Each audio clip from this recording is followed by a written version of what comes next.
masih ingat nih materi yang kemarin sempat Ibu bahas di pertemuan sebelumnya. Nah, menurut kalian bagaimana listrik bisa sampai ke rumah kita? Saya Bu. Ya, Ada lebih kabel panjang Bu.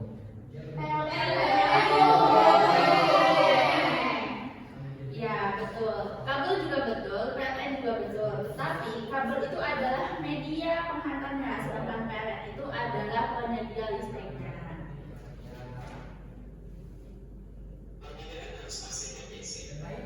Boleh disimak sebentar videonya?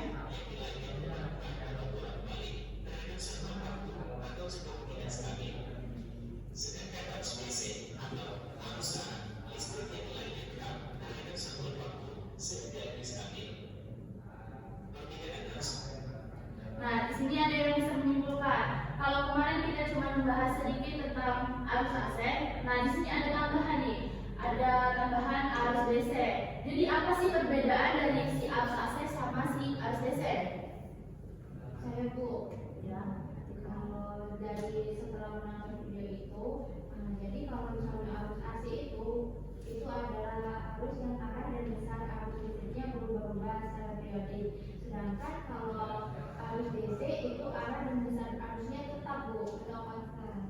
Oke, good job Anita, benar sekali. Perbedaannya sudah sangat jelas di sini. Kalau arus arus AC itu arusnya yang bolak-balik, sedangkan DC itu arusnya tetap atau searah. Nah, di sini ada dua gambar. Ada gambar apa? Yang itu di sebelahnya. Ya, kecolongan listrik. Nah, baterai ini termasuk ke dalam jenis arus apa?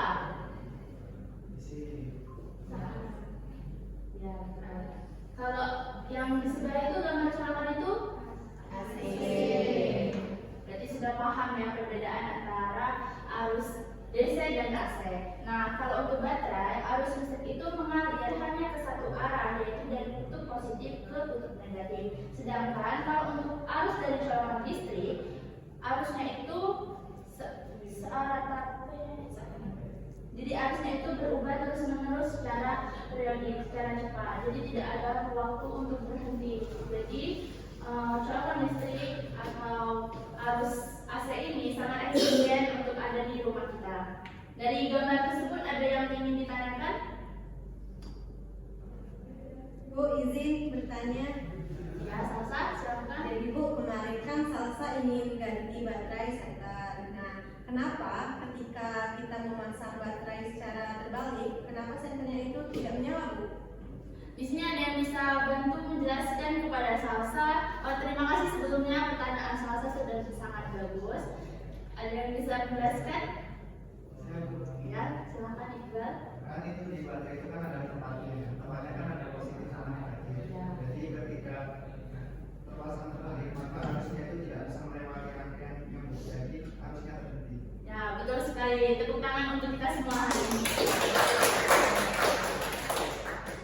Nah, kan sudah dijelaskan kalau baterai itu arusnya DC searah.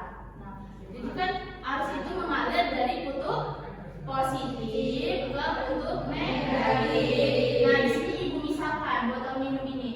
Nah, kalau misalnya ini baterai ya kan, kutub positifnya ada di sini, kutub negatifnya ibaratnya di kutub botol ini. Kalau misalnya kan harusnya seperti ini kan, arusnya itu kita ibaratkan air. Kalau misalnya ini kan dari positif ke negatif, berarti airnya bisa mengalir kan? Nah, arusnya bisa mengalir kan kalau kita masangnya tepat di. Sedangkan kalau untuk yang terbalik tadi, kita tidak bisa kan, arusnya itu tidak mengalir kan? Masa dia mengalir dari sini ke sini kan nggak bisa, ya kan? Ya. Nah, ada yang ingin ditanyakan lagi mengenai gambar ini? Saya Bu. Ya, silakan. Kalau disolokan ke listrik gimana Bu? Kenapa kalau misalnya ada caranya walaupun tendernya dibalik tetap masuk tendernya padahal kan arusnya sama seperti baterai? Oke, terima kasih pertanyaannya Nadita. Nah, kalau colokan itu kan menggunakan arus bolak-balik atau AC. Nah, artinya arusnya itu terus berubah-ubah setiap detiknya. Jadi dia itu tidak ada waktu untuk berhenti. Arusnya itu tetap mengalir terus walaupun kamu memasang kabel itu secara terbalik. Ya.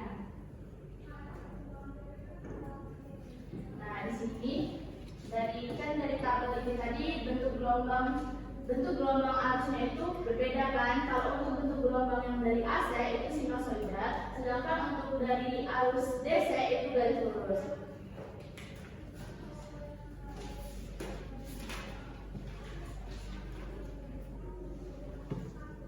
Nah, tadi kan kalau AC sinusoidal, nah ini adalah gambaran grafik sinusoidal dari si arus AC.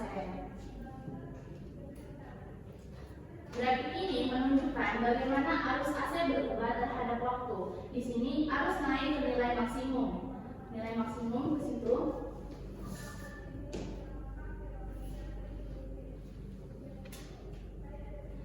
Ke positif. Kemudian turun lagi ke negatif. Satu gelombang penuh itu disebut dengan satu periode. Jumlah gelombang yang terjadi setiap detik itu disebut dengan frekuensi. Di Indonesia arus PLN itu frekuensinya 50 Hz. Artinya arus itu berubah arah 50 kali setiap detiknya. Nah, dari gambar tersebut ada yang ingin ditanyakan? Ya, silakan. Kenapa bentuk grafiknya itu naik turun seperti ombak begitu? Oke, terima kasih pertanyaannya, Tiara. Sudah sangat bagus. Berarti Tiara sudah menyimak apa yang sebelumnya Ibu sampaikan. Nah, bentuk naik turun itu menunjukkan bahwa arah arusnya berubah secara periodik. Ketika grafik berada di atas garis 0, arus mengalir ke arah sebaliknya. Iya, kenapa Rian? Jadi arusnya itu maju mundur ya Bu? Iya, betul sekali. Itulah mengapa disebut dengan arus bolak-balik. Nah, bayangkan saja, arus AC ini seperti ayunan yang ada di taman. Saat ayunan bergerak ke depan, itu arus mengalir ke satu arah. Saat ayunan kembali ke belakang, itu arusnya balik arah. Jadi setiap kali ayunan melewati posisi tengah, arusnya 0, tetapi hanya sesaat. Nah, di sini ada jenis-jenis rangkaian dalam arus AC. Yang pertama ada rangkaian resistif. Komponen utamanya itu berupa resistor. Ada yang tahu resistor itu apa?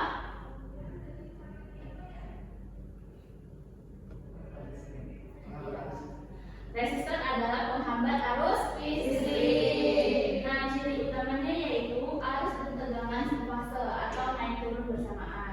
Selanjutnya, tidak ada pergeseran sudut. Daya listrik sepenuhnya berubah menjadi panas atau disipatif. Kalian masih ingat nggak tentang hukum Ohm?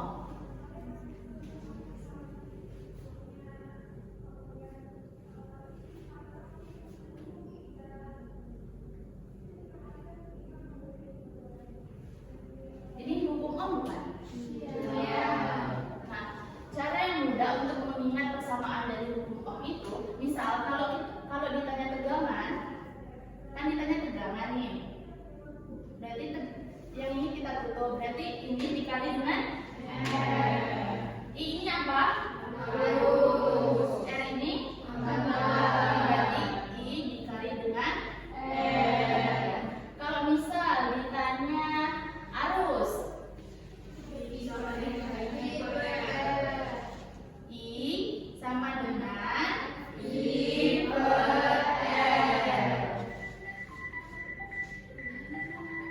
Oke, terima kasih telah menyimak materi yang Ibu sampaikan hari ini. Mohon maaf apabila ada kekurangan karena hari ini Ibu ada kegiatan mendadak. Jadi Ibu akhiri sampai di sini ya. Terima kasih semuanya. Assalamualaikum warahmatullahi wabarakatuh.